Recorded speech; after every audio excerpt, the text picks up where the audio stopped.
Welcome to आईएससीएस के NTPC special practice session में आपका स्वागत है। दोस्तों, आज के प्रैक्टिस सेशन में हम लोगों ने समाज अध्ययन के चुनिंदा सवालों का संग्रह किया है और हमारा प्रयास है कि हम सबसे सटीक और सबसे बेहतर एक्सप्लेनेशन सारे सवालों का करें। तो दोस्तों, शुरू करते हैं आज का प्रैक्टिस सेशन। तो पिछला सवाल था दोस्तों, रॉलेट एक्ट कब पास हुआ था? 1919, 1920, 1921 या फिर 1922? Right answer is option number ए, 1919। दोस्तों, अब चलिए शुरू करते हैं आज का पहला सवाल रैपिड फायर राउंड का।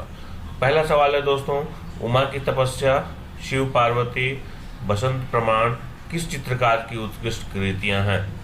मकबूल फिदा हुसैन, नंदलाल बोस, सतीश गुजराल या फिर चित्तरंजन दास?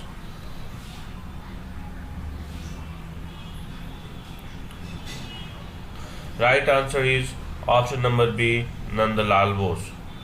Now look at question number 2। Madras Mahajan Sabha की स्थापना की गई किस वर्ष में? 1880 में, 1881 में, 1882 में या फिर 1884 में?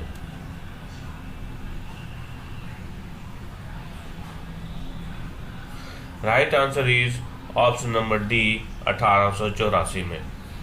Now look at question number 3। भारतीय राष्ट्रीय कांग्रेस के प्रथम अधिवेशन में कितने प्रतिनिधियों ने भाग लिया? 52, 62, 72 या फिर 82?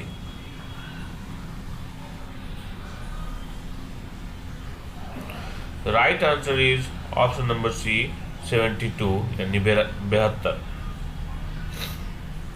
Now look at question number 4. Montagu Chelmsford की रिपोर्ट किसका आधार बनी? भारतीय स्वतंत्रता अधिनियम 1947 का आधार बनी, या भारतीय परिषद अधिनियम 1909 का आधार बनी, या फिर भारत सरकार अधिनियम 1919 का आधार बनी, या फिर भारत सरकार अधिनियम 1935 का आधार बनी?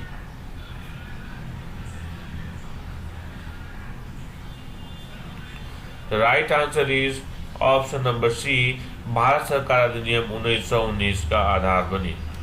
Now look at question number 5। शेरे पंजाब के नाम से इनमें से कौन मशहूर थे?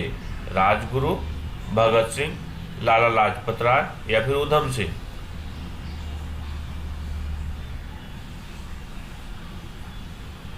Right answer is option number C, Lala Lajpat Rai. Now look at question number 6। निम्न में से कौन सा गोलमेज सम्मेलन 1932 ईस्वी में हुआ था? पहला, दूसरा, तीसरा या फिर चौथा?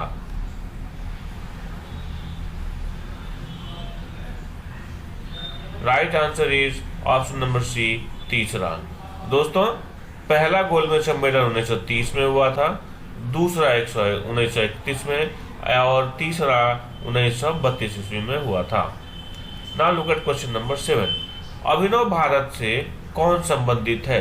वी.डी. सावरकर, सी.आर. दास, वी.जी. तिलक या फिर SC. Bose?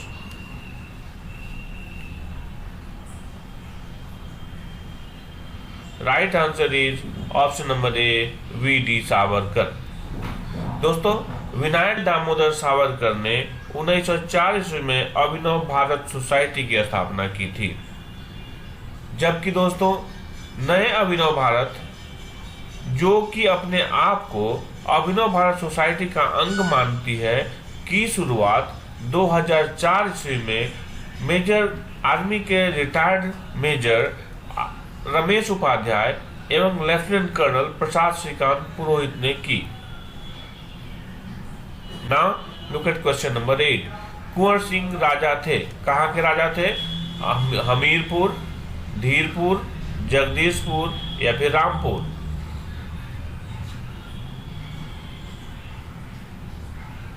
Right answer is option number C, Jagdishpur. Now look at question number 9। Taklamakan मरुस्थल किस देश में स्थित है? कजाकिस्तान, तुर्कमेनिस्तान, उज्बेकिस्तान या फिर चीन?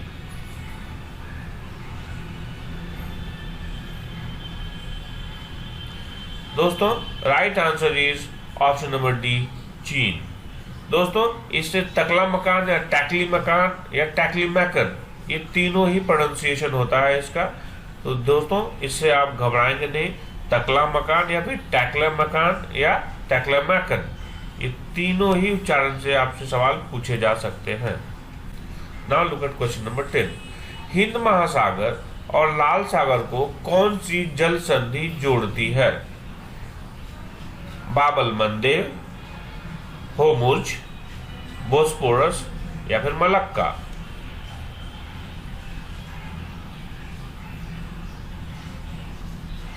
Right answer is option number ए, बाब अल मंदेव। दोस्तों ये जल संधि क्या होती है?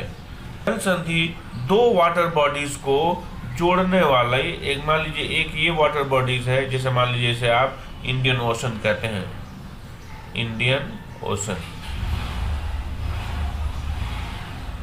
और दूसरी वाटर बॉडीज जिसको आप क्या कहेंगे, लाल सागर कहते हैं। ठीक है, इस दोनों लाल सागर को जोड़ने वाली छोटा एक वाटर बॉडीज होता है, इस वाटर बॉडीज को क्या कहते हैं? जल संधि, यानी कि इंग्लिश में से स्ट्रेट कहा जाता है। ठीक है, स्ट्रेट यानी कि इसे ही जल संधि कहते हैं। दोस्तों जल संधि का मतलब हो गया दो बड़े वाटर बॉडीज को जोड़ने के लिए छोटी वाटर बॉडीज जो होती है, जो चैनल होता है, इस चैनल या वाटर बॉडीज को ही स्ट्रेट या जल संधि कहते हैं। ठीक है दोस्तों, तो बाबल मंदेव हिंद महासागर और लाल सागर को जोड़ने वाली जल संधि है। Now look at question number 11। 90 east ridge कहाँ पर स्थित है? प्रशांत महासागर, हिंद महासागर, अंध महासागर या फिर आर्कटिक महासागर।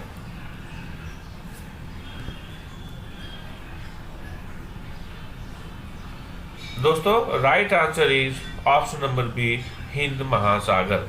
दोस्तों ये 90 ईस्ट रीज या फिर 90, इसे हम 90 ईस्ट रीज या 90 डिग्री ई रीज भी कहते हैं। ठीक है, ईस्ट रीज मतलब ई फॉर ईस्ट हो गया, या फिर इसे 90 ईस्ट रीज भी कहते हैं, जैसे इसको मैंने देख लिया आपने 90 ईस्ट रीज। ठीक है, तो ये 90 ईस्ट रीज या 90 डिग्री ई रीज भी इसे कहा जाता है। और ये प्रशांत, ये होता है क्या पहले ये जान ले। ये है जैसे पृथ्वी है, पृथ्वी में ऊपर से नीचे क्या होता है, देशांतर होते हैं, जिसे हम क्या कहते हैं, लॉन्गिट्यूड कहते हैं। तो ये लॉन्गिट्यूड जो प्राइम मेरिडियन से 90 डिग्री का कोण बनाती है, जैसे मान लीजिए ये 90 डिग्री ईस्ट में ये अगर कोण बनाती है, तो 90 डिग्री ईस्ट का जो ये काल्पनिक है, काल्पनिक जो लॉन्गिट्यूड है, देशांतर है, इसके पैरेलल में एक रिज है पानी के अंदर, हिंद महासागर के अंदर, जो 90 डिग्री ईस्ट के पैरेलल चलती है।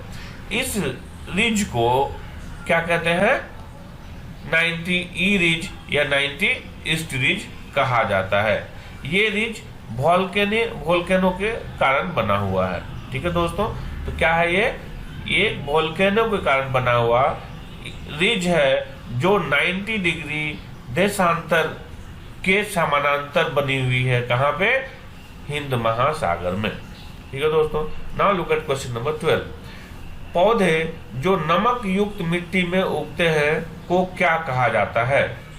जीरोफाइट, हाइड्रोफाइट, हेलोफाइट या सकुलेंट।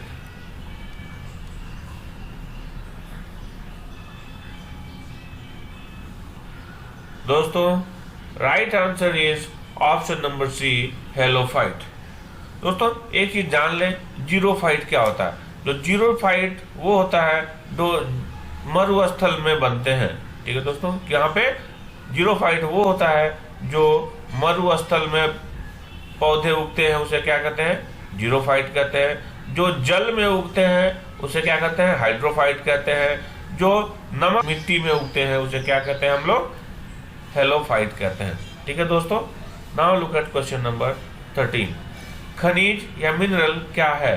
द्रव, अकार्बनिक ठोस, गैस या उपयुक्त सभी।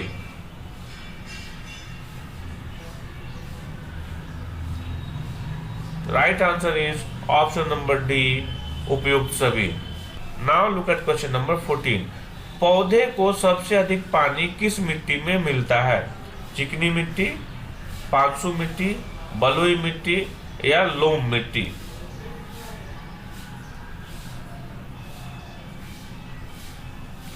दोस्तों right answer is option number C, बलुई मिट्टी। Now look at question number 15। Theosophical society की स्थापना किसने की?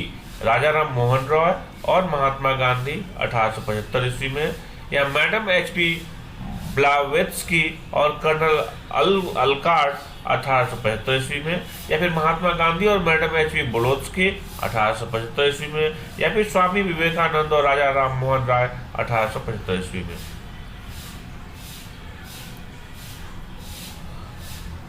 दोस्तों right answer is option number B, madam H P. Blavatsky और कर्नल अलकार्ट 1875 ईस्वी में। Now look at question number 16। Gita Rahasya किसकी कृति है? गोपाल कृष्ण गोखले, आत्माराम पांडुरंग, रास बिहारी बोस या फिर Bal Gangadhar Tilak?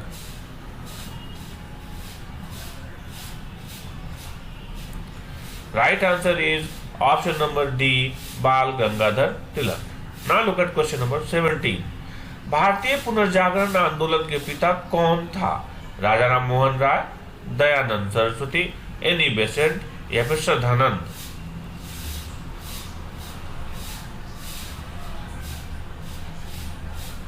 Right answer is option number A, Raja Ram Mohan Roy.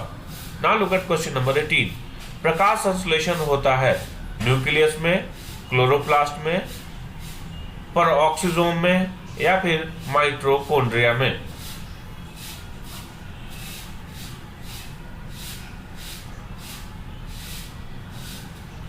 Right answer is option number B, chloroplast में।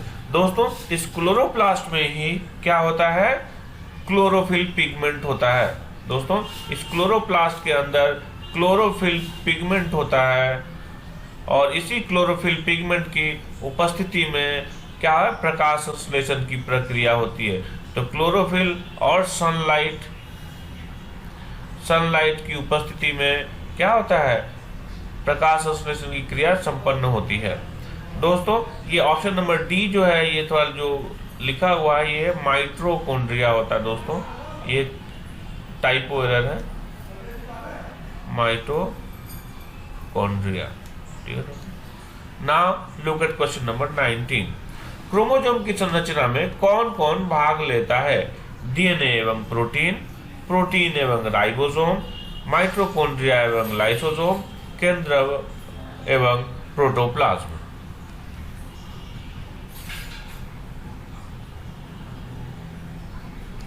Right answer is option number A, DNA एवं प्रोटीन।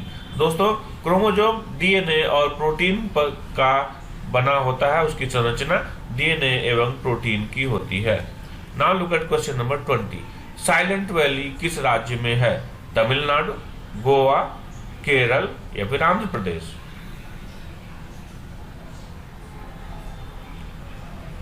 दोस्तों right answer is option number C, Kerala. Now look at question number 21। Mukteshwar मंदिर कहाँ है? वाराणसी, अयोध्या, भुवनेश्वर या फिर Cuttack?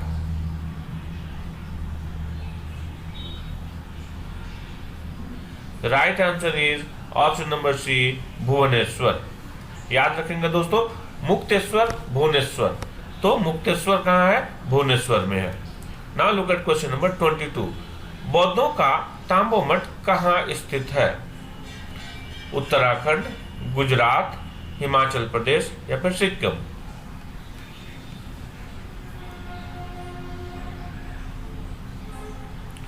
Right answer is option number C, Himachal Pradesh. ये Spiti valley में है, हिमाचल प्रदेश के स्पीति वैली में है बौद्धों का तांबो मठ। Now look at question number 23।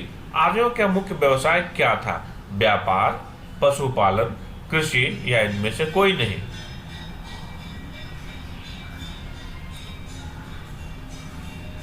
Right answer is option number C, कृषि। Now look at question number 24। मानव शरीर का सबसे व्यस्त भाग कौन सा है? मस्तिष्क, हृदय, किडनी या फिर यकृत?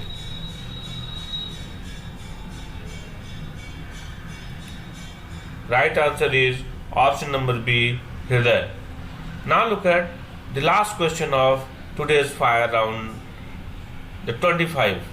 The 25th question is bath party किस देश की राजनीतिक पार्टी है? ईरान, इराक, अफगानिस्तान या फिर सोमालिया?